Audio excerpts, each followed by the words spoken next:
right. So stocks have a lot of headwinds in front of them. So we've been, we're in this long-term uptrend since the beginning of COVID, really. And a lot of that uptrend was powered by the Fed. There's an old saying in trading that says, don't fight the Fed. When the Fed is injecting a ton of money into the market like they have been the past year and a half, typically the stocks go on a vicious uptrend. Growth stocks love it. They go on a huge run. And we've seen that for the last year and a half. For the first time, we're seeing the Fed turn their stance a bit. They're about facing now because inflation is running so high.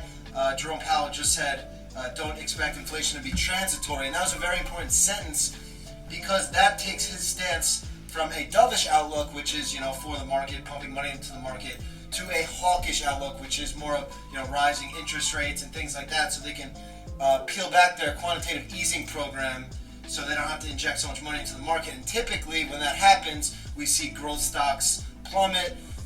We see the market pull back a lot for a few months. I'm not saying we're going to, market's going to crash or anything like that. I'm just saying the help we had in the market from the Fed is changing, and it's very wise to take note of that change. I don't expect growth stocks to really, skyrocket like we have seen the last year and a half.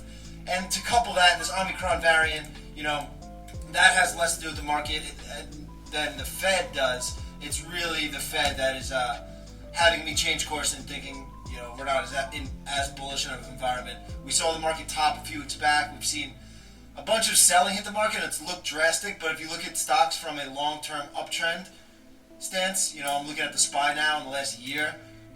We're 4%, 3% off all-time highs. It's been really not much selling. So, now we got that bounce today. Looking sectors-wise, we can see, we're seeing energy led the way today, industrials, materials. We're seeing more of the value stocks bounce back. And then you look at the Qs, they're only up 0.8% today. If you look around, everything else was up 1.5%, 2%. You look at financials here, up 1.5%. So, we're really seeing growth stocks take the brunt of this, market turmoil, if you will. So, foot off the gas right now. Bennett, what are you thinking over there? So again, very similar, like what you mentioned, SPY's only 4% off highs. Again, even with that little bounce today where most would like to hope that like 450 is going to be this like new area of support, but I just don't really see it. If we look at, the small caps, they've had a technical correction. They're 12% off their all-time high. They're back within their relevant range. They've been trading this past year. So I think it would be more helpful if the market if we actually pulled back in and had an actual correction like what we saw back in kind of September, which wasn't a correction percentage-wise, but we had that little pullback for a few weeks.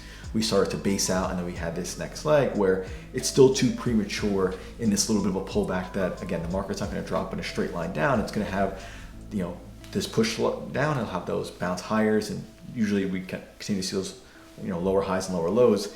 And I think one of the key things for us is we're seeing utilities breaking out, which is, people are looking, for risk-off investments, and they're looking to rotate out of, you mentioned like growth names. They're looking to buy the most boring things, which is going to be utility. So I think as we continue to see utilities breaking out, I think this could be like our first clue of when we'll see like a short-term bottom in the market. If we can get an extended move in the utilities as everyone kind of piles into these safer stocks, when they do get extended and everyone's in those, that'll probably be the opportunity to start looking back at some more of those growth names.